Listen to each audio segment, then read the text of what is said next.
Namaste, hello everyone. Welcome again to my NPTEL course on interior design. We are at the lecture number 23 today and we are still focusing on green interiors. And we are specifically going to talk about physics of light and chemistry of colors. It is a very comprehensive, important, and technical lecture. I request for your time and attention because it is very industry oriented and you will find it very useful. So, the broad contents for today, we'll talk about, lighting design, concept, functions. We'll talk about physics of light. We'll talk about vision and color perception within that. Then we will talk about chemistry of colors and we will try to understand the color wheel and what are the effect of color on space. We will also try to understand the photometric quantities and the transmission of light, the lead CI, the credits for daylighting, artificial lighting, what is LPD, and of course, we'll see a comprehensive list of references. So let's start with lighting design and broadly trying to understand what are the concepts, related to lighting design when we talk about interior design projects and lighting design associated with that. So it's important to understand the functions of lighting design. So it is practical as one of the most important functions and it ensures visual comfort while performing a task. So if we look at a task or activity over here, there is a certain illumination, that is the lux levels required for us to be able to perform that task. So that is of course related to the functionality. So for the casual seeing, walking, talking, we require 100 lux. And if there is an exceptionally severe task such as watchmaking, it could be 2000 to 3000 lux. And this is a reference, from full moon to overcast sky to sunlight. But for simplification and for understanding in terms of lux levels, what are the requirements, for doing these functions, we can understand through this kind of a table. The other function of lighting design could be artistic, to create an ambience, mood, or psychological effect. Now, there is always this kind of a temperature association when we talk about lighting design, and we have touched upon it. There is also an association between light and color. So, here, if we talk about these lux levels on this axis and temperature on this axis, we could classify too warm to too cold to comfortable as these three different zones. So this could be like a cold color that we see over here, and this could be a warm color which has association with warmth and some temperature. So there are a lot of interrelationships between color and light, temperature and light, temperature and color, interrelationships between these. And they do have implications on our mood as well as the functional aspects. So, physics of light. When I say physics of light, we have some background from science, most of us, and we may have studied physics. So, we have some understanding. And why I'm talking about physics of light? Because I always say interior design is a technical subject and it is important to have, some fundamentals clear. So, just trying to understand what light is, and when we talk about lighting design, why do we really need to begin from this point? So, basically, it is a narrow wavelength band of electromagnetic radiation from 380 to 780 nanometers from violet to red. So, these are the colors, and this is the range for visible light. So, if we try to understand the electromagnetic spectrum, there is a very, very minuscule portion which is the visible light spectrum. So, we have this visible light from this nanometer to this nanometer, and towards left it is UV, and this side it is infrared. So, if we try to understand this broad spectrum, we have cosmic rays, X rays, This is for, radio, broadcast bands, and so on. And this over here, if we look at this portion, this is the visible light. There is also a capacity of visual fields. We briefly saw this during lecture number 8. So we talk about the human eye and the capacity of visual fields. There is this focus vision, which helps us in, targeting, reading signs and signals. It gives us visual lead. Then there is central vision, which is for referencing path of travel, sight lines.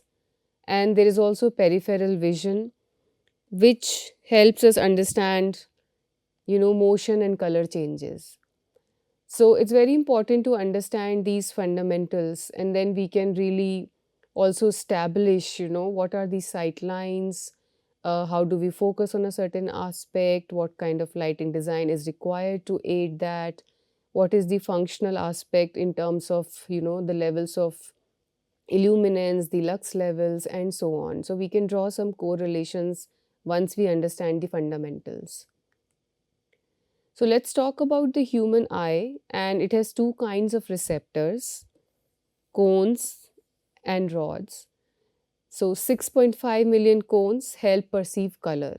So we are talking about importance of color and lighting all the time when we talk about interior design. So this is how we perceive the colors. And there are 100 million rods that perceive only black and white but respond to minute quantities of light.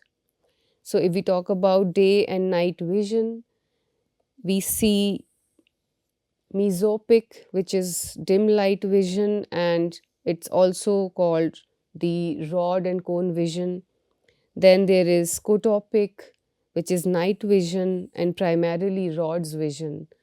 And there is photopic, which is the day vision, the cones vision.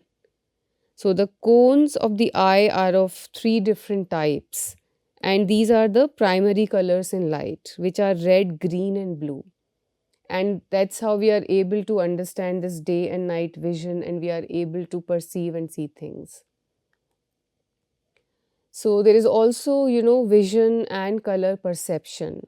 There is a sensitivity of eye to color. We were talking about this kind of a range, for the visible light. And if we talk about the sensitivity of eye to color, the human eye's sensitivity is greatest around 550 nanometers, which is for the color yellow. Then we talk about color perception. The wavelength of light determines its color. Light containing all visible waves is perceived as white. Materials that have the same reflectance for all wavelengths of visible light and will not change the composition of light after reflection are known as neutral reflectors, and they will be seen as white, gray, and black. So when we talk about, absence of color in white, or we talk about neutral colors, or we talk about the maximum sensitivity of human eye towards yellow, which is a certain nanometer, of course there is a profound science behind it, and that's why we are calling them physics of light and chemistry of colors. And we are trying to understand the human eye, our perception towards color, and vision and color perception, their interrelationships. Materials that are selective in their reflectance of wavelengths by absorbing certain wavelengths of the incident light will show color effect. So these are the kinds of impacts and effects we will get to see. Continuing with the color perception, we must have come across, several times RGB color scheme and, CMYK color scheme. So what are these and how can we try to understand them very briefly? Cameras, televisions, phones, computer monitors use the additive color model. The additive color model describes how light produces color. The additive colors are red, green, and blue, or RGB. The additive color starts with black and adds red, green, and blue light to produce the visible spectrum of colors. As more color is added, the result becomes lighter, When all three colors are combined equally, the result is white light. So if we look over here, the additive color, and there is this red, there is green, and there is blue. So there is RGB scheme, and their combinations give us certain results. And these are additive colors. Similarly, there are also, the subtractive colors. In the subtractive color model, pigment produces color using reflected light. This color model is used in printing, silk screening, painting, and other mediums that add pigment to a substrate. The subtractive colors are cyan, yellow, magenta, and black, also known as CMYK. Subtractive color begins with white and ends with black. As color is added, the result becomes darker. Now we are seeing silk screening, painting, printing. Here the CMYK is encouraged. And if we are talking about, using silk screen, some kind of silk screening for interior design projects, some wallpaper, some printing, this would be important for us to understand what is the difference between, the CMYK and the RGB color scheme. So we were talking about this red, green, and blue, and here the cyan, magenta, and yellow. So this is basically to understand the two major schemes that are utilized for different, visual related aspects and projects and different media, how they utilize it. Broadly talking about chemistry of colors and trying to understand further from where we left in terms of additive and subtractive. It would be interesting to, get to know about the color wheel because it helps us understand the color system and interrelationships between color very well. So it is a helpful tool to examine the relationship between colors. It represents the linear spectrum of visible light, the colors of the rainbow from red to violet, and joins the ends of the line to form a circle. The color wheel enables to visualize and define color combinations that work well together. So we get to know about the color harmonies. So if we look at the color wheel over here, we see the primary colors, which are the yellow, red, and blue. Then we see some secondary colors, orange, violet, and green, the one in the dotted. And then there are tertiary colors, which are formed by combination. So yellow orange over here is tertiary, red orange, red violet, and so on. So this is the color wheel, and this helps us understand the primary, secondary, and tertiary colors. And we will also see what are the effects of different colors on a space and how could we pick and choose the color scheme for us. So to understand the color system in a very simplistic manner, because it could be very elaborate and technical, but putting things in a very, very simplified form over here. The Munsell color system, it describes each color in terms of, first one is hue, which is the color itself. Red, blue, yellow, green, purple, so on. Second one is the value, the subjective measure of reflectance, giving light or dark appearance to the color. And then there is chroma, which is the degree of colorfulness or the intensity of the color.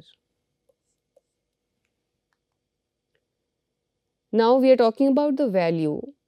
Lighter values are called tints and darker values are called shades. And there are also tones.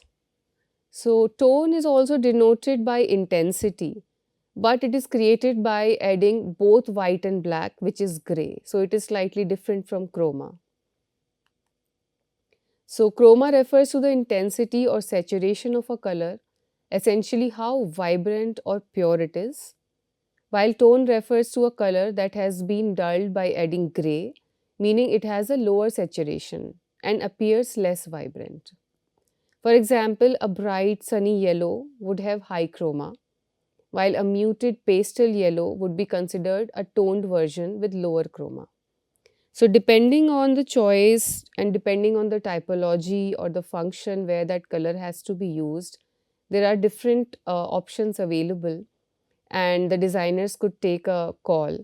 But it's important to understand what is a hue, value, chroma, tint, tone, shade, you know, because color is a very, very important element when we talk about interior design. And if we are able to have a hold and command on creating and selecting colors, it would give us an edge. In fact, there are a lot of countries, especially, Nordic countries and other parts of Europe, where the color designers are seen as experts, and, there are demands, and there are like career trajectories that people have followed focusing on color. So, if I have to sort of give an overview, the hue is pure pigment. Tone is a pure pigment with just gray added. Tint is a pure pigment with just white added. And shade is the pure pigment with just black added. So here, if we look at the hue, this is the pure color. Tint is the mixture of color with white. For tone, we have added gray. And for the shade, we have added black. So we have this whole range and plethora. And depending on, what is the functionality and what is the interest and where we are using it, we could pick and choose and create our own customized color palettes, for projects that we do. Again, tint, hue, tone, and shade. So there are a lot of colors, and there is a huge variety within the color system, and the color wheel helps us understand these interrelationships and helps us, uh, pick the colors, understand their potential use, and also try to understand their proximity and association and interrelationships with the other colors. So going ahead with the color wheel, this is again another elaborate illustration. And here, if we look at the pure color, we again see these variations. So, tint, tone, shade. And we see red over here, yellow over here, and somewhere over here, blue. And we have other color combinations which are present. So, of course, we can understand the different aspects like tint, tone, and shade. But there are more important things to understand in terms of the color system when we look at the color wheel. So, there is dyad using two colors, which are two colors apart on the wheel. There is triad using three colors equally spaced on the wheel. So, like this scheme, if you look at the yellow orange over here and this blue green, they actually are a part of triad. Then there is tetrad, which is a contrast of four or more colors on the wheel. So it helps us understand creating this system and which colors go well with the other colors on the color wheel. So there are complementary colors, there are split complementary colors, and it is a very, very detailed illustration which helps us understand this system. So complementary, then there is this split complementary, triads, and then the tetrads. So this is a very, very good illustration to understand these broad aspects. Then trying to understand neutrals. True neutrals are black, white, and grays, termed achromatic, meaning without color. But the interior design lexicon has expanded the meaning to include desaturated and less bright colors, particularly natural earthy colors, as part of neutrals, and they are used quite extensively in interior design projects. Then, color temperature and mood, like I was talking about. Each hue has its own visual temperature. Warm colors can make us actually feel physically warmer, and cool colors can make us feel cooler. So, there are physical as well as psychological implications on what kinds of colors we choose and then how they impact our mood. So if we look at the color wheel here, the warm colors and cool colors can be seen. So these are the warm colors, the yellows, the yellow oranges, and here the blue green, violet, blue violet. So there is an association, of color temperature with our mood. And then, if we try to understand the chemistry of colors, and we have seen the dimensions of colors, we have tried to understand the color system. Now, moving on, if we try to see what are the effects of colors on different spaces, we can see some of the predominantly used colors and try to understand, how do they impact the space and our moods. So, starting with red, it is associated with fire and blood and therefore connotes heat, force, intensity, of course, also danger. And therefore, we use, for a danger sign, a lot of times red color. When red is reduced to a tint, it becomes pink and loses some of its psychological intensity. Lighter pinks, in particular, are associated with femininity and delicacy. And when reduced to a shade, red becomes brown. So we can see this entire range. Orange. Red mixed with yellow produces orange. Orange tends to produce a cheerful response, which is why it is widely used in commercial settings in interior design industry. Orange tints include beige and tan, which are popular background colors, and shades include browns. Looking at yellow, among the warm colors, yellow has the least intense impact.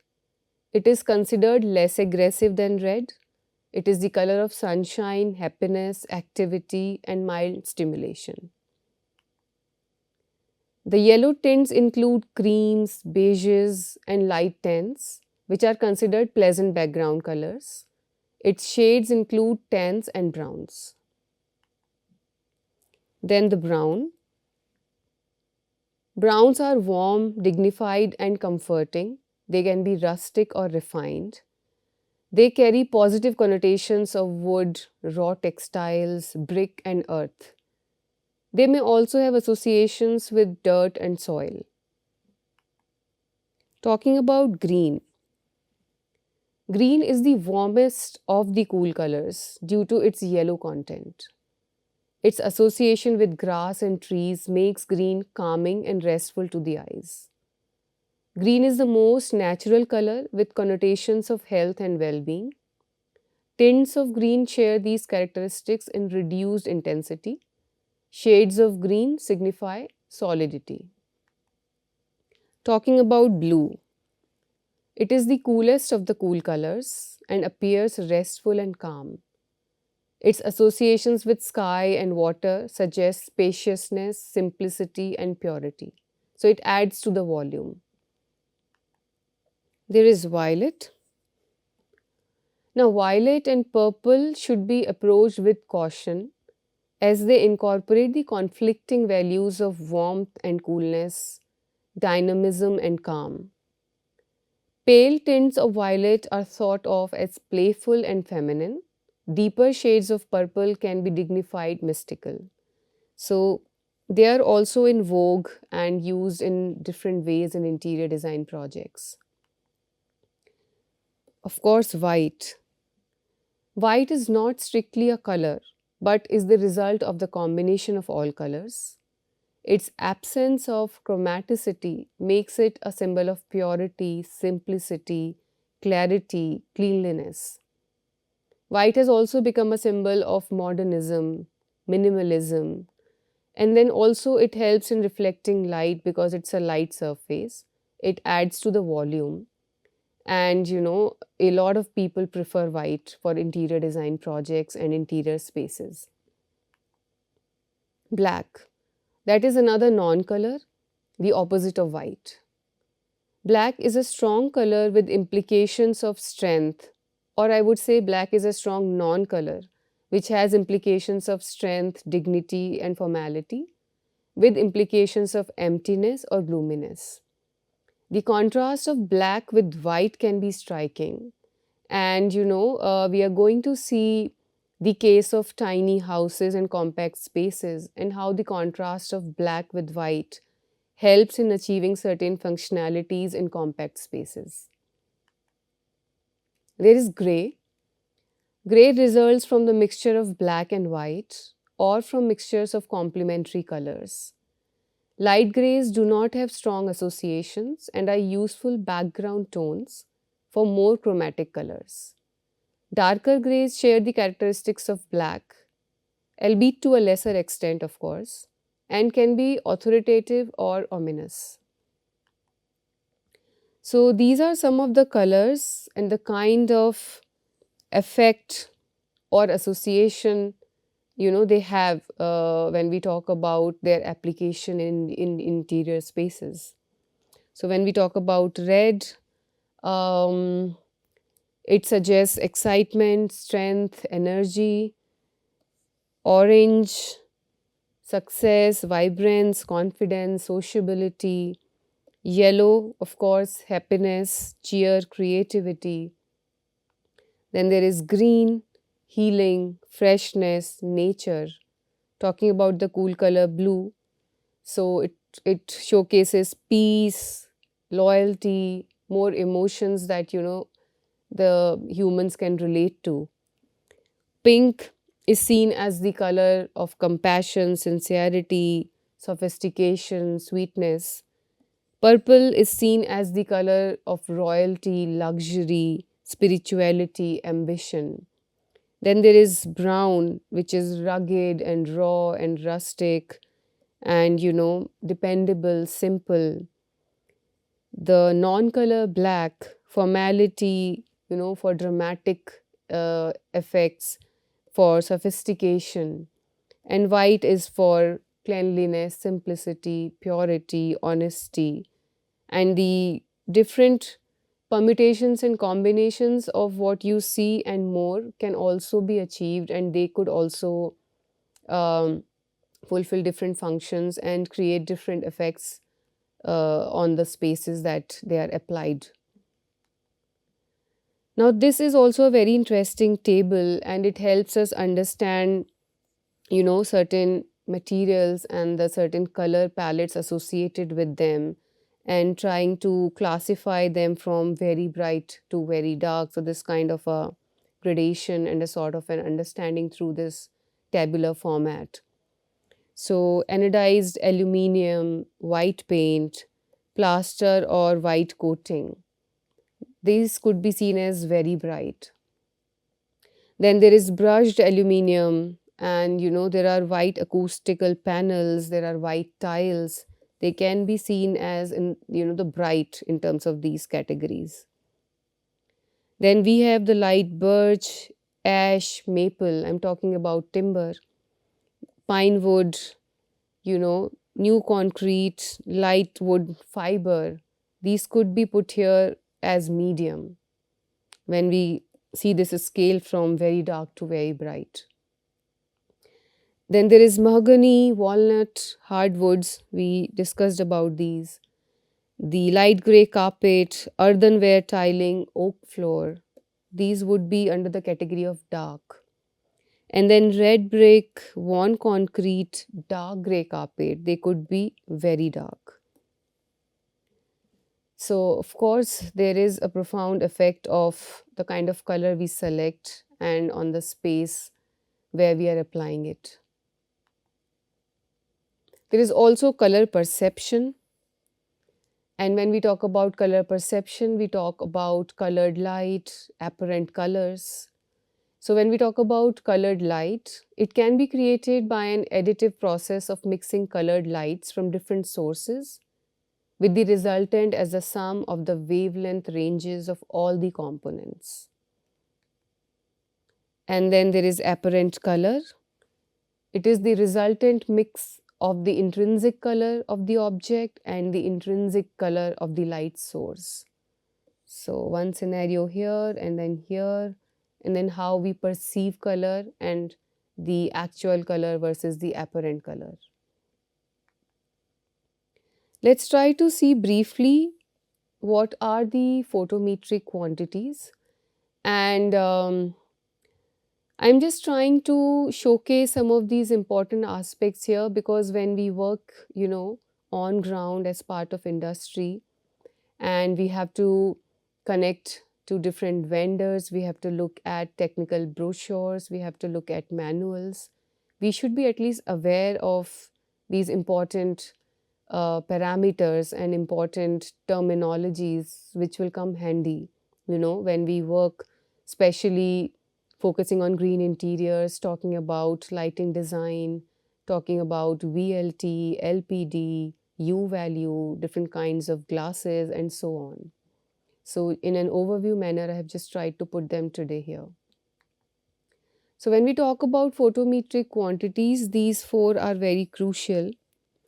So, there is flux, intensity, illuminance, and luminance.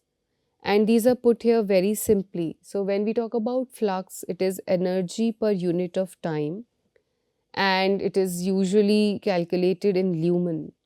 So, if we look here at this incandescent lamp and this discharge lamp with certain wattage which is associated with them, and the amount of lumens which are produced, we see these kinds of numbers. Then there is intensity, which is flux emitted in a certain direction within a certain solid angle, and the unit is candela. Then there is illuminance, which is very important when we talk about the lighting design, when we talk about the concepts related to daylight, artificial light. It is flux received per unit of surface. It is also called as illumination, and the unit is lux, and it's basically a surface property. So it's very important to understand illuminance, and it's put here in a very overview manner. Then there is luminance. Now, when we talk about luminance, it's flux emitted by apparent surface in a given direction. It considers source, so it has source properties. So these are the four major photometric quantities. And when we look at the light fixtures, we look at the technical specifications, we will come across, these kinds of quantities, their mention, and the kinds of units that we are talking about. So, continuing with photometry, it is important to understand diffuse illuminance from the sky, and some other concepts which we will see. Illuminance from the sky received on a horizontal working plane from the whole hemisphere, excluding direct sunlight. So, this is diffuse illuminance. Then there is direct lighting, which we achieve from luminaire or artificial lighting. And then there is indirect lighting. Illumination achieved by reflection, usually from wall, ceiling surfaces. So here we see these three types. Now the quality of illumination depends on these: color of light, color rendering, light distribution, luminance distribution, freedom from glare. Let's see transmission of light. And why we are talking about this is because there is a lot of use of glass and glazings, in our interior design projects. And we have to understand important concepts like reflection, absorption, transmission, and which kind of glazing or glass is appropriate for our projects, and how the transmission of light occurs, through different kinds of material, particularly glass that we use quite heavily in our projects. So the incident light on an object is reflected in three ways, and these are the ways which we must have heard by now, or some of us probably haven't come across it, but yeah, these are some common concepts. So if I talk about glass, and here this direct solar radiation, some of it is reflected by glass, some diffuse solar radiation, some is absorbed by the glass. Then, there is component which is re-radiated and converted into another form. And of course, some is directly transmitted through glass. So when we talk about glasses like translucent glass, it is a glass with the property of transmitting light diffusely. So ideally, reflectance, absorbance, and transmittance should be equal to 1 as per this equation. And we can pick and select materials keeping in mind these. So if we want to have a transparent glass, the reflection is 0. Translucent glass, like I was talking about on the previous slide, will have component of diffusion. If we are talking about an opaque glass or an opaque surface, the transmission will be 0. So therefore, these are the fundamental concepts. Therefore, we are talking about physics of light so that we understand some technical aspects. So we already see here transmission, absorption, reflection, and the ideal equation and the kinds of materials that could be selected and utilized for our projects. So if we talk about a clear glass and a tinted glass, this is the kind of data that we are going to achieve, 100% to 40% only in tinted glass. So tinted or filter glass, a glass with the property to reduce transmission of light or with the property of selective color transmittance. So we can accordingly select the kind of material that we want and what kind of lighting and what kind of lighting design we have to undergo for a project, for a kind of space, for a kind of the whether it's functional or it's artistic, or what is the purpose for which we are selecting certain material and designing light or trying to achieve a certain light. So I was talking about some of the brochures. This one is from the Saint Gobain, and there are a lot of technical brochures and specifications like this. This is something known as special architectural glass. And here, this is glass, titanium blue, light blue green, what's the code, coating phase, thickness. Here, this is like 6 mm thickness, weight. Then there are light factors, solar radiation, shading, and these are some standards, ASHRAE. We will see the U value, SHGC, VLT, all of these in the coming slides. So light factors, transmission, percentage reflection, UV, within solar radiation, transmission, reflectance, absorption, and so on. So these are technical and these are already there for us to refer to. And it's important to do market survey. It's important to be aware of such manuals and such resources which are available for us to learn from and look at. And we must be aware of these technical terms so that we can at least discuss them, and of course with practice we can also excel at those. So you see those numbers continued here. Then there are prismatic panels. So these are very, very interesting unconventional choices that can be accommodated if the project demands these, and we could take advantage of this knowledge. So prismatic panels are thin, planar, sawtooth devices made of clear acrylic that are used in temperate climates to redirect or refract daylight. We see over here. So these kinds of panels are available. When used as a shading system, they refract direct sunlight but transmit diffuse skylight. So also used as a shading system. They can be applied in different ways in fixed or sun tracking arrangements to facades and skylights. Then there are laser cut panels. The laser cut panel is a daylight redirecting system produced by making laser cuts in a thin panel made of clear acrylic material.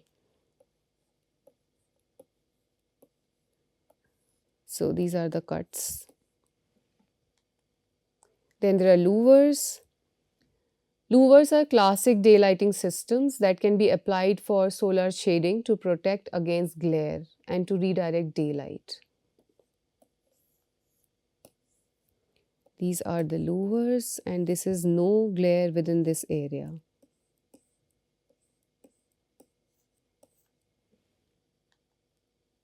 Then there is light shelf. A light shelf is a classic daylighting system that is designed to shade and reflect light on its top surface and to shield direct glare from the sky. So this is the case of summer and this is the case of winter. The sun's angle is of course different in summer and in winters, and accordingly these shelves are used. And they are designed to shade and reflect light on the top surface, and they shield direct glare from the sky. Then there are sun directing glasses, concave acrylic elements stacked vertically within a double glazed unit. Redirect direct sunlight from all angles of incidence onto the ceiling. So this is the inside and this is the outside. So this is again an interesting choice. Then there is zenithal light guiding glass. The zenithal light guiding glass with holographic optical elements redirects diffuse skylight into the depth of a room. This is another very interesting, choice for some interior design projects. Let's talk about LEED CI because we are talking about green interiors, and let's focus on daylighting and artificial lighting because lighting is a very, very significant component when we talk about interior design projects. So we are talking about IEQ, the Indoor Environment Quality Credit 8.1, which focuses on daylight. And either we could use software simulations or manual calculations or, a light meter for calculating. So daylight illuminance should be 250 lux to 5000 lux on September 21st at 9 a.m. and 3 p.m. And these are taken as base values and references for software simulations. Then there is this equation for manual calculations. I'm not telling this in too much detail, but this can be done easily. On-site measurement using light meter. So there are apps actually for both Android, iOS, and using a light meter, these calculations can be done on site. And I usually encourage this. And during my interior design course at IIT Roorkee, there is always an exercise which focuses on this. So actual daylight levels on site measured by a light meter should be at least 250 lux. So this can be managed on site. There is also a prescriptive method, and here we find out compliant window area and floor area for side lighting. So if this is the compliant window height, this is normally the compliant floor width, so H to 2H. This is how it looks in plan, the floor area. H is to 2H, and this is an elevation, the compliant window area. So that's a sort of a prescriptive method that, at least till 2H we could have light if we design the window in this manner. And again, there are some references and tables which are already there for us to refer to. So when we talk about windows, they also have a lot of, subsets of information. So window head height, sill height, width, bay width, whether it's north south bay, east west, and so on, whether it's on a corner. So there are already some values which we could refer to when we do calculations, especially for prescriptive method that we just saw. Now, how much daylight is adequate? Guideline standards give minimum light levels required for different spaces. It is recommended to provide this using daylight to minimize use of artificial lights. So we must minimize artificial lights. That's very, very important, and it can be achieved through design and through careful selection of fixtures, materials, proper orientation, proper circulation, alignment of furniture, utilizing the positioning and placement of windows. So, there are also guidelines and standards which help us understand how much daylight is adequate. There is LEED CI guideline, ASHRAE standards, NBC standards, the National Building Codes. And there are some recommended illuminance targets which are also there, and we can refer to sources. So, for areas and activities listed over here, such as the passageways which require lux levels 40 to kitchen counter which could require up to 750. There are some standards already in place after a lot of research and validation which has been done. So, the good design will use daylight to provide the recommended illuminance levels during the day. That's very important if we can utilize this to the maximum possible. Now, factors affecting daylight. So, when we talk about daylight, I am essentially talking about glazing right now because it plays an important role in bringing daylight into the space. Therefore, it is very important to understand the properties of glass and these three in particular. So, U value, which is concerned with heat gain or loss, the SHGC, the solar heat gain constant, which is again concerned with heat gain or loss. And then there is VLT, visual light transmittance, which is concerned with light. So this is light, and here this is heat.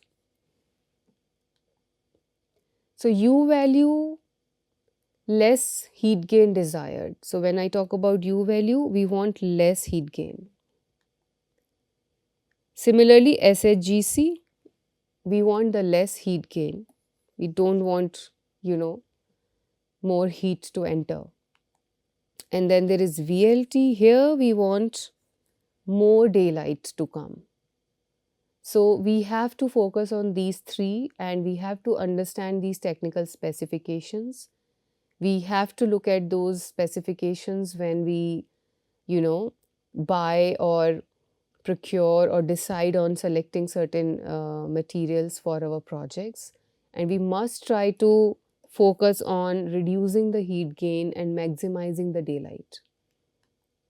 So if I talk about a scale from 0 to 1, we want the U value as close as 0, SHGC as close as 0, and VLT as much as possible towards the higher side on a scale 0 to 1. So VLT, like I said, visual light transmittance, it is a fraction of visible light transmitted through the glazing. It affects daylight and visibility. Higher VLT is better for good daylight, like we just saw. A single pane clear glass has a typical VLT of 85%, which is quite high.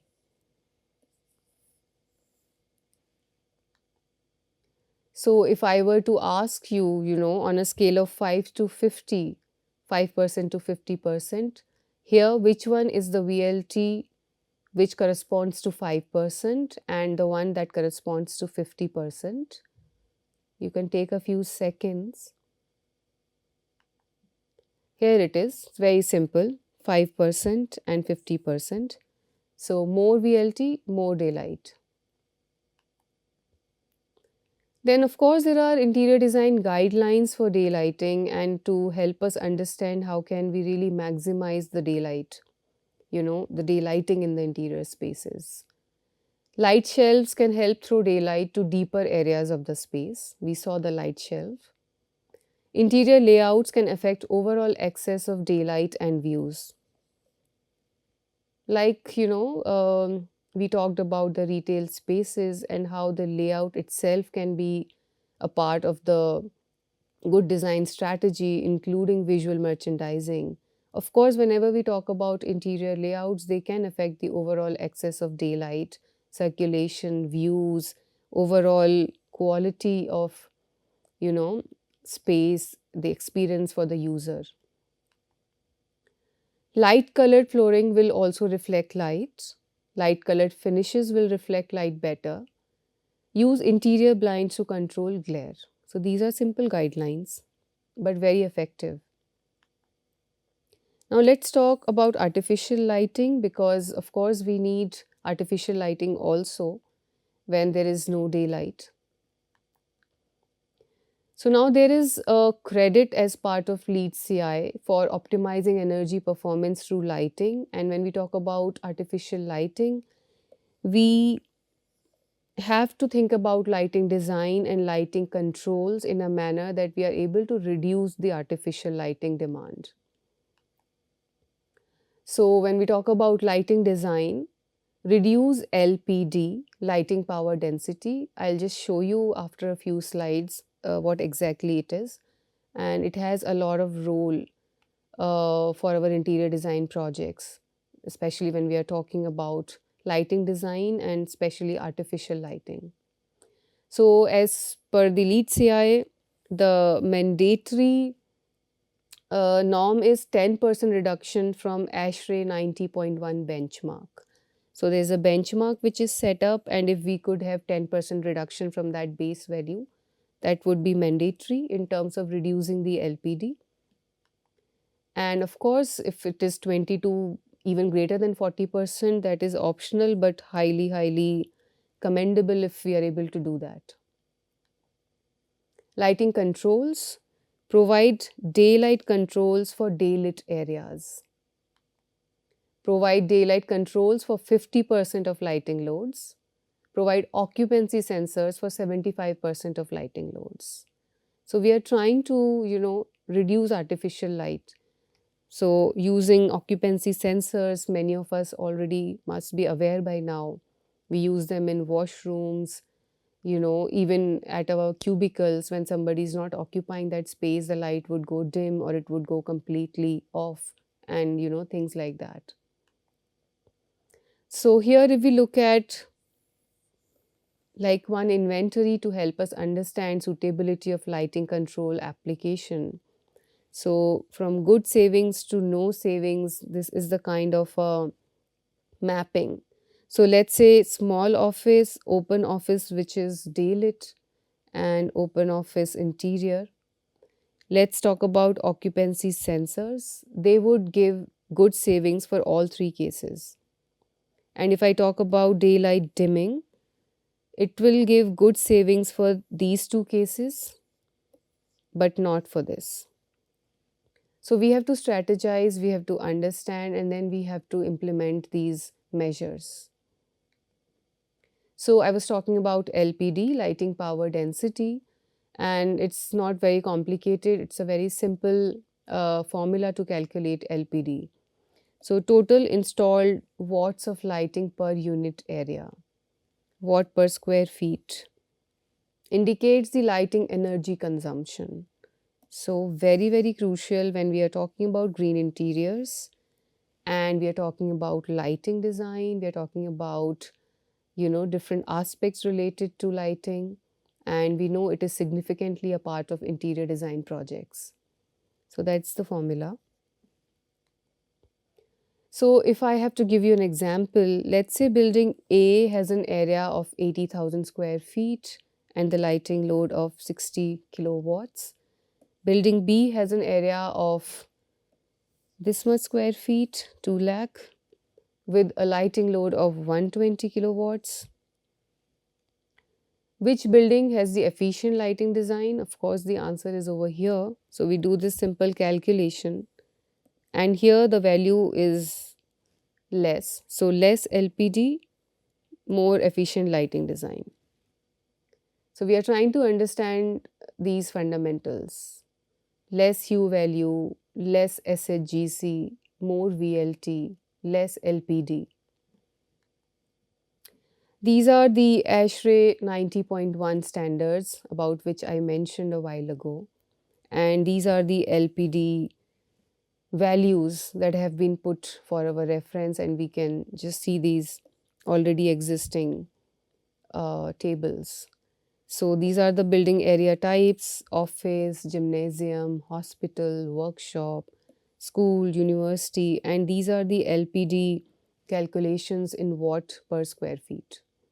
So we can always refer to these, and then we can do the LPD calculation in the projects that we have designed or the spaces that we are using, even for our houses, our offices, and we can see how much is the difference from the base value, and if it is significantly high, what could be done, what strategy could be implemented to reduce it so that the lighting energy consumption can be minimized.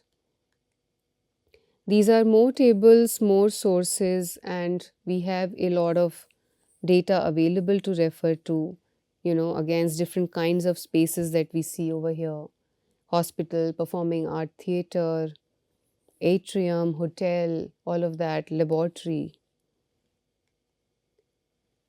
More examples: different kinds of spaces, museum, workshops. So, when we talk about lighting power density, the factors that affect lighting power density are types of light fixtures, total number of light fixtures, wattage of the light fixtures, something known as the lamp efficacy. So, there are different kinds of light fixtures that are available in the market, from a compact fluorescent lamp to this kind of a fluorescent tube. There is something known as T5, T8. We have these metal halide lamps. There is halogen lamp that we come across. Sodium vapor lamp over here, and within that also high pressure sodium and low pressure sodium. Of course, there is LED, which is very, very popular and extensively used, in all kinds of projects. So now we talk about lamp efficacy. All lamps consume energy to emit light. Different lamps have different lumen output. So again, there's a very simple formula: light output in lumens divided by energy input in watt. That is the efficacy. Efficacy indicates the energy efficiency of a light source. So this is a very important, concept, and this we will come across when we work especially on projects that have a lot to do with lighting design. So now again, a small example: if we were to find out which lamp is energy efficient, and there is lamp A, it is a 20-watt lamp with 3000 lumens. Lamp B is a 40-watt lamp with 5000 lumens. So again, we just put this formula to use, and then we can see which one is more efficient.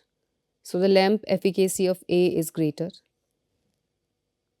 and it is more energy efficient. So I showed you some of the light fixtures in, the previous slides. So these fixtures and luminaire, they have different efficacies. When we talk about the high pressure sodium and we talk about lumens per watt, it is, on a higher side amongst all of these on a scale from 0 to 100.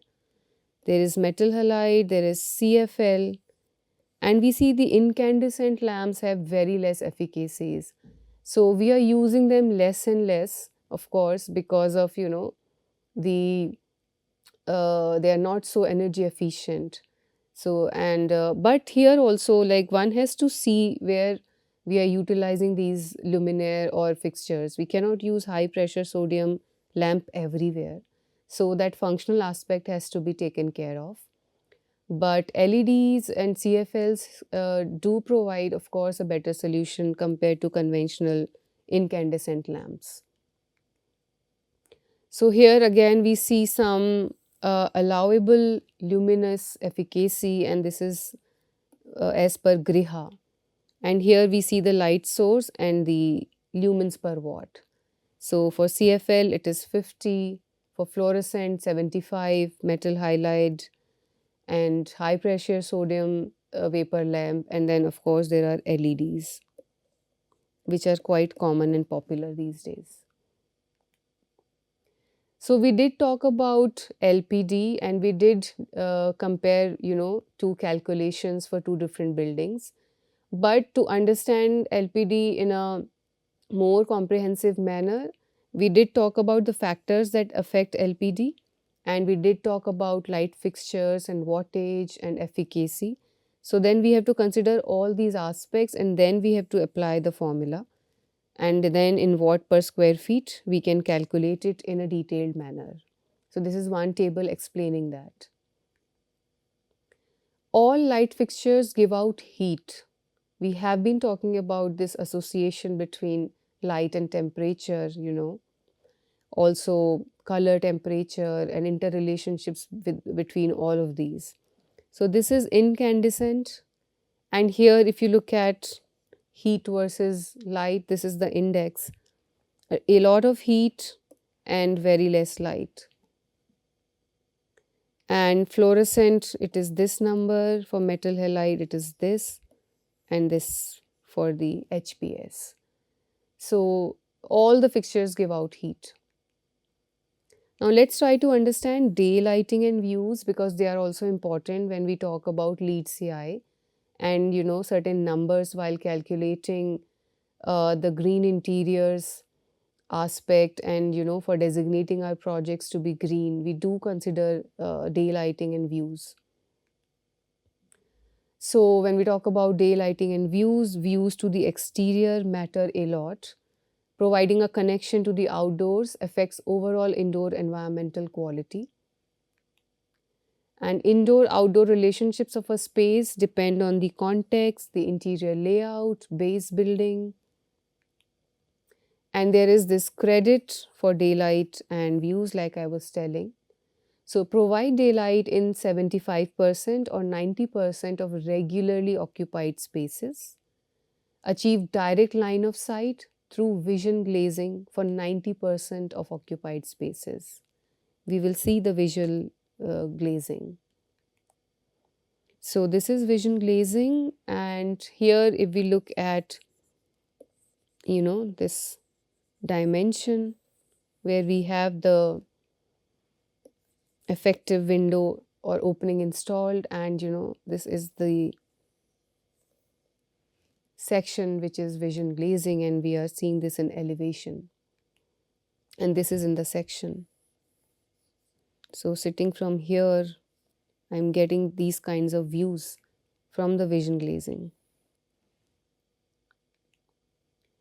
Determining exterior views. So there is this index that has been created to help us understand, what all spaces come within the lead boundary and the ones which do not fall under it. Let me try to show a zoom in picture. So this is the zoom in picture, and this hatch portion here is basically what is not included in the lead boundary. When we do, calculations for calculating the credits or the points associated with our project, when we are trying to get designation for it as green interiors. So this staircase, lifts, other common areas. Then there are regularly occupied spaces, cubicles and functional areas. Non-regularly occupied spaces, some areas which are again not regularly occupied. And then regularly occupied spaces without views, the brown ones. So we have to maximize the views, we have to maximize daylighting, we have to give exterior views, and that's very much essential for the indoor environmental quality. And it does reflect on the tally of points when the calculation is being done for the project to be considered as green or not green. So this kind of demarcation and indexing, it helps understand the occupation of spaces and interrelationship with exterior views, etc.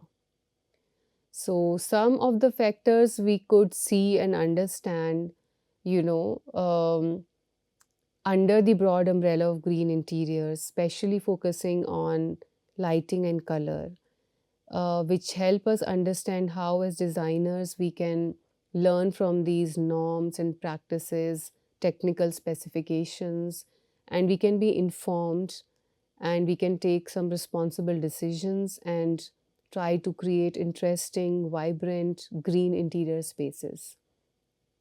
I'm going to give this very interesting quote over here, which is given by the designer Victoria Hagen. Good design is all about the light. You want to create a space that is inviting and warm, and light plays a huge part in that.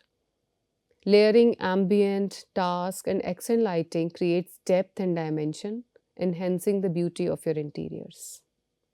Next lecture, we are going to continue with green interiors, and we are especially going to focus on policies and incentives and materials and finishes. Some of the references for today, like I said, it is a very, very comprehensive, industry oriented, and crucial lecture. I have tried to put a lot of books and websites for references. Thank you so much. I'll see you next time.